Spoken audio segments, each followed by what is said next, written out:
Graça e paz, irmãos. Vamos, neste momento, um pouco mais à frente no nosso estudo sobre oração. E hoje eu os convido a abrir a Bíblia no capítulo 10 da carta aos Romanos. Romanos, capítulo 10. Seria bom depois você ler desde o versículo 1. Mas eu os convido neste momento a começarmos no versículo 9.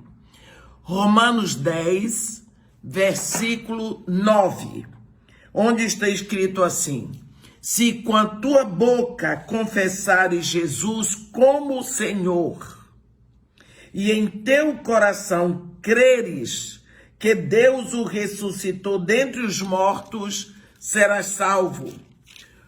Porque com o coração se crê para a justiça, e com a boca se confessa a respeito da salvação.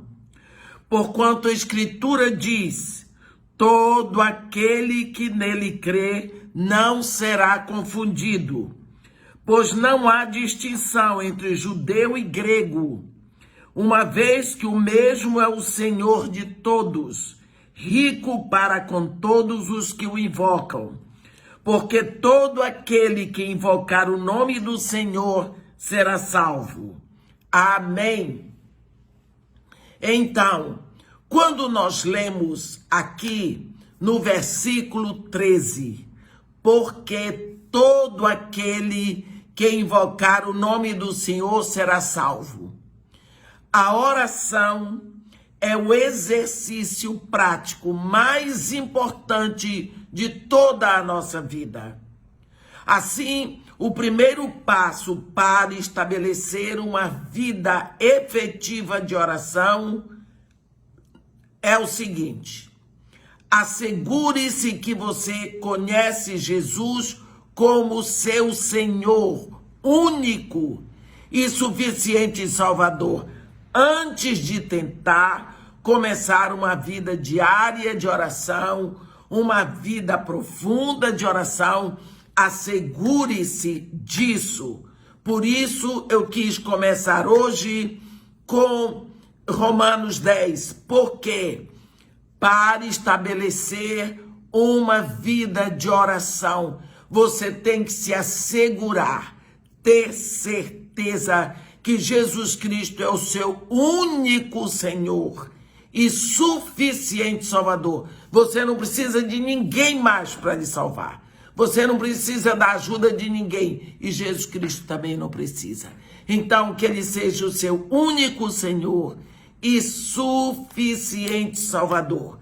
Isso tem que estar bem profundo no seu coração. Se você não tem certeza, pare, vá no seu cantinho, confesse Jesus, abra a boca, agradeça ao Pai que lhe deu Jesus. Porque a oração diária não é uma prática para a salvação. Não é por orar que você vai ser salvo. A oração é decorrente da salvação. É porque você nasceu do seu pai que você o chama de pai. É porque você nasceu da sua mãe que você a chama de mãe. É por isso que você tem liberdade na casa deles, que você recebeu todo o alimento, tudo deles tem o nome deles e até a aparência da família. Por quê? Porque você nasceu ali. Então, por isso você fala, você tem liberdade com os seus pais. Isso significa que a sua vida hoje com eles é decorrência do fato de ter nascido deles. Você não ora para ser salvo, você é salvo para orar. Você nasceu para ter relacionamento com os seus pais. Se você ora sem conhecer o Senhor Jesus, sua oração sobe para memorial diante de Deus, que Deus ouve toda oração. Deus não é surdo, mas não perfuma o trono de Deus, como nós vemos lá em Atos 10, em Apocalipse 8. Em Apocalipse 8, o anjo entra toma as orações dos santos, põe no incensário de ouro para perfumar o trono de Deus. No capítulo 10, você vê de Atos, Cornélio orava de contínuo a Deus e dava esmolas.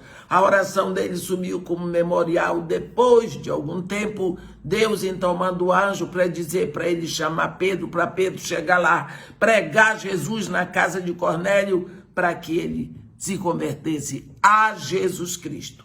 O caminho para Deus é Jesus. A necessidade que nós temos de Jesus. Ele diz, ninguém virá ao Pai, senão por mim. Se você quer falar com o Pai, você tem que ir através de Jesus. Por isso, primeira coisa, antes de estabelecer uma vida de oração, procure ver se você é realmente salvo, se você se rendeu a Jesus Cristo. É difícil abrir o coração quando não se ama e quando nós oramos, conversamos com quem nós amamos. Segunda coisa, para você estabelecer uma vida de oração, diga uma palavra de oração antes de começar. Uma palavra só. Senhor Deus, acordei feliz de saber que o Senhor é meu Pai. Obrigada por ser meu Pai. Obrigada porque o Senhor me fez sua filha ou seu filho em Jesus Cristo. Que bom acordar. Saber que meu coração bateu a noite toda, tudo em mim funcionou enquanto eu dormia. O Senhor preparou isso tudo. Louvado seja o seu nome. Pronto. Você está começando algo. Se você deseja começar uma vida de oração, você está começando algo que vai fazer toda a diferença entre fraqueza e poder, entre derrota e vitória, entre vazio e preenchimento. Então, jogue-se nos braços do Pai com fé e confiança. Saiba que não é um processo fácil, você vai falhar algumas vezes, mas Deus nunca vai falhar. Ele está ali, o Espírito está ali incentivando, o Espírito está lhe dando poder, o Espírito quer de dentro de você, e você e o Pai está querendo também. Deus está mais interessado nesse momento do que você, porque Ele criou você para Ele. Leia primeiro uma passagem da Bíblia. Escolha sempre uma passagem da Bíblia para começar com ela. Sabe por quê? Na Bíblia está escrita a palavra de Deus. Essa palavra foi gerada no coração de Deus. Quando você chega para sua mãe, para seu pai, para seus filhos, para alguém que você ama, você diz algumas coisas. Aquilo é gerado no seu coração. Quando você lê a Bíblia, você lê a palavra que foi gerada no coração de Deus. Então você chega diante de Deus com aquilo que foi gerado no coração dele. É bom começar com uma palavra de oração.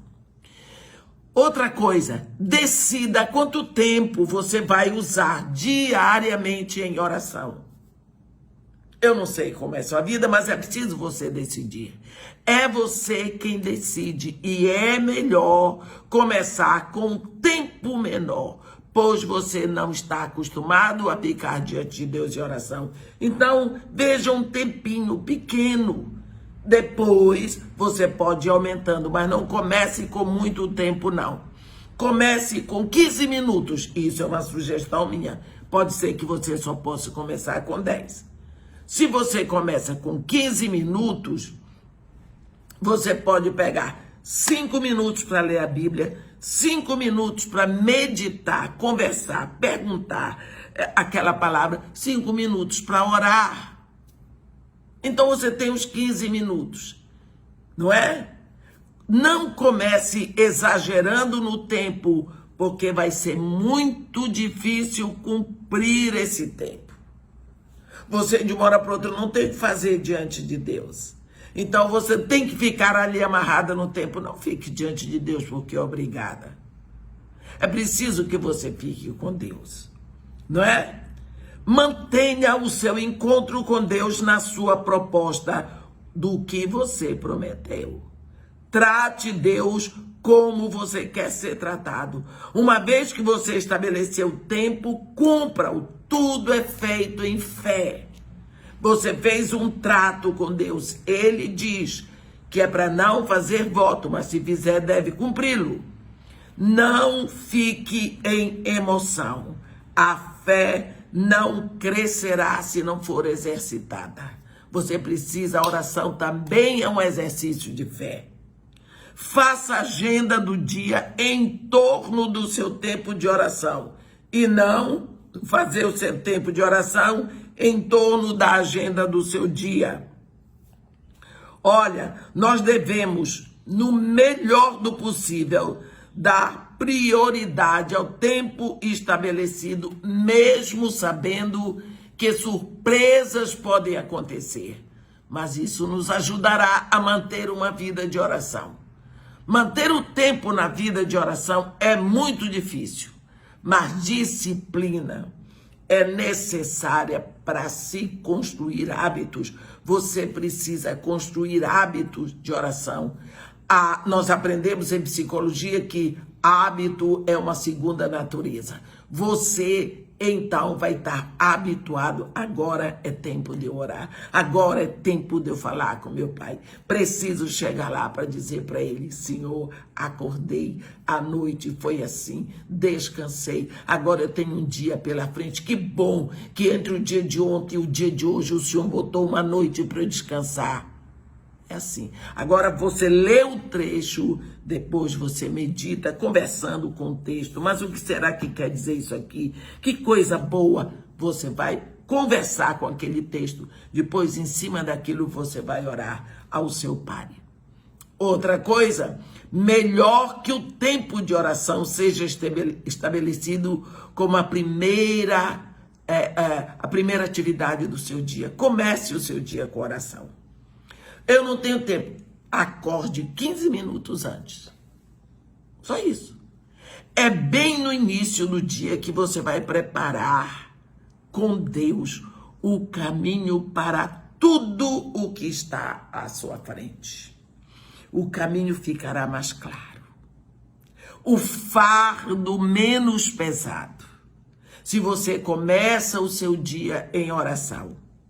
Olha, eu venho todos os dias de manhã cedo, 4:30 da manhã, para cá, para gravar mensagens, para mandar.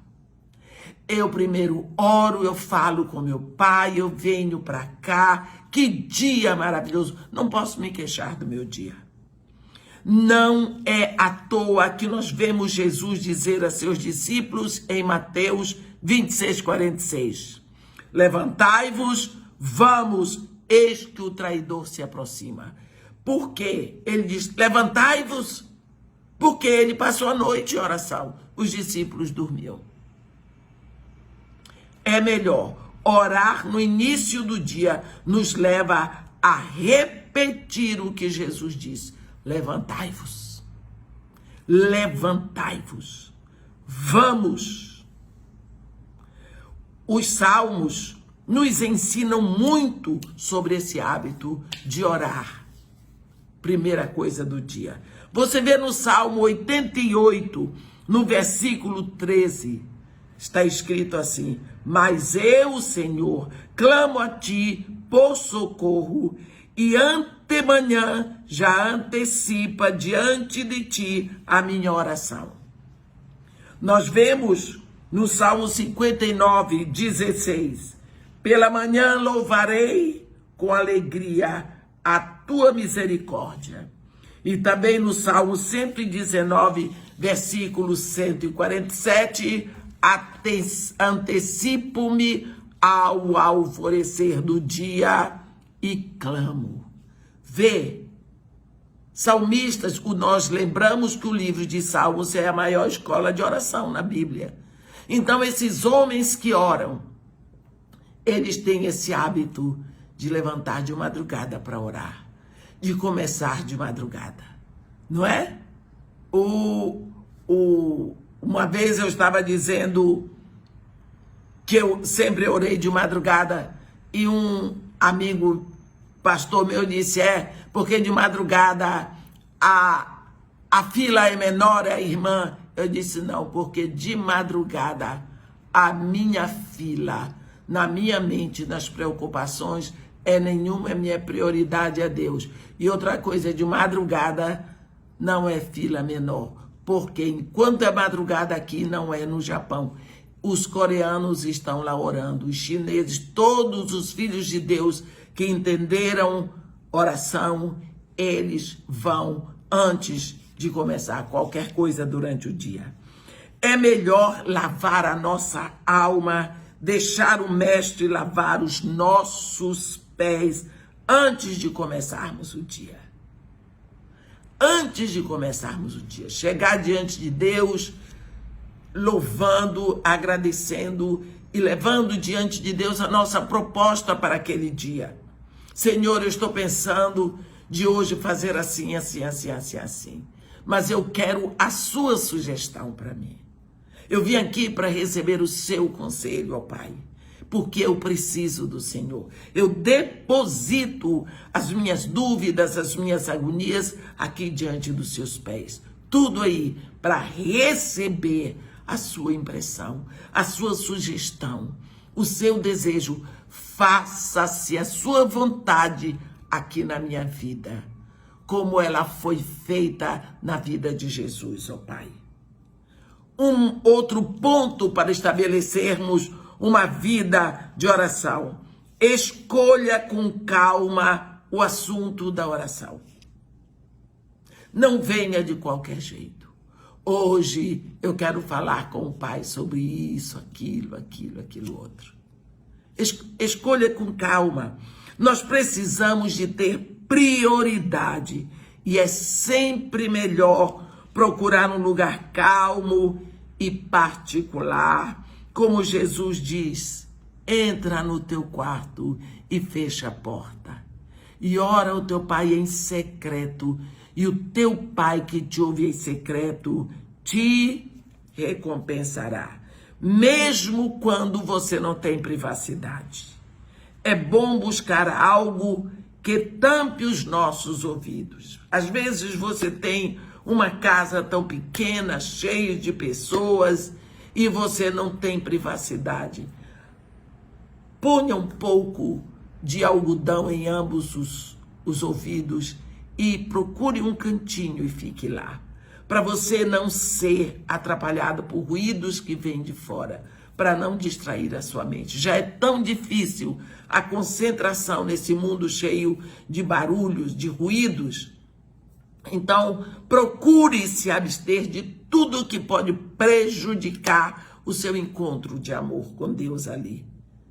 Não deixe que nada roube de você. Existe todo um sistema aqui no mundo interessado em prejudicar a sua vida com Deus, em impedir que você vá com Deus, porque tudo que Deus fez foi para trazer você de volta para Ele. E agora que você foi tocada por Jesus Cristo, que em Jesus Cristo você é filho de Deus, agora que você se rendeu, esse sistema não pode impedir você de se render a Jesus, mas agora ele quer impedir você de estabelecer o seu crescimento, de aprofundar o seu relacionamento, de fazer a vontade de Deus. Nós precisamos saber disso. Deus nos escolheu para o seu prazer. Ele nos escolheu como filhos. Ele está esperando o momento do nosso encontro com Ele. Todos os dias. Se você observar, a primeira vez que nós falamos do relacionamento mesmo de Deus com o homem, foi lá no Éden. A Bíblia diz que Deus ia na casa do homem, que era o jardim, na viração do dia. Deus ia, não era Adão que ia, Deus Era Deus que vinha a Adão. Ele vinha ali para aquele casal. Que alegria recebê-los em casa. Que coisa boa. Quando Deus ia embora, a vida daquele casal era uma contínua expectativa para o próximo, para a próxima viração, para o próximo encontro. Porque eles se abasteciam em Deus. Comece adorando. Comece adorando. Comece louvando. Quem sabe um dia você vai ter o gosto de compor uma cançãozinha para ele. Nem que seja só uma frase. Coisa de filho. Coisa de quem ama.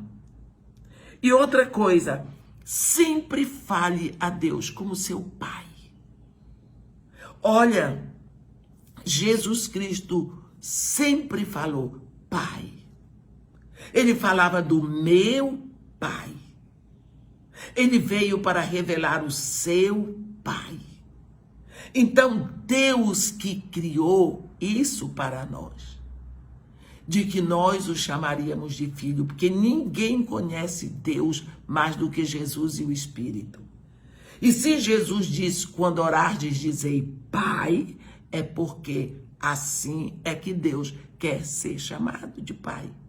E quando nós nos rendemos a Jesus Cristo nos leva ao Pai. Ele me dá o Espírito que está dentro de mim e daqui ele vai me ensinando a dizer Paizinho, Papai, Pai. Porque ele quer fazer de cada um de nós um filho exatamente igual a Jesus. Então, vá a Deus como Pai. Porque essa é a verdade, ele é seu Pai. Para estabelecer uma vida de oração. Assegure-se de que Jesus é o seu único Senhor e suficiente Salvador. Diga uma palavra de oração antes de começar.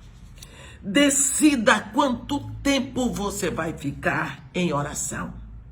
Faça a sua agenda do dia em torno do seu tempo de oração. Não deixe o seu tempo de oração acontecer, porque, de acordo com a agenda do dia, melhor que o tempo de oração seja estabelecido com uma prioridade a cada amanhecer. Nós vemos que esse foi um hábito dos salmistas, das pessoas de oração. Escolha com calma aquilo que você quer falar com Deus aquele dia. Qual vai ser o seu assunto? E comece sempre louvando, adorando, dizendo uma palavra diferente para Deus, derramando aquilo que está na sua alma. Amém? Que Deus receba hoje de você esse propósito de começar e continuar um dia de oração. Amém? Que Deus nos abençoe e nos guarde. Que faça resplandecer o seu rosto sobre nós. E tenha misericórdia de todos nós. Amém.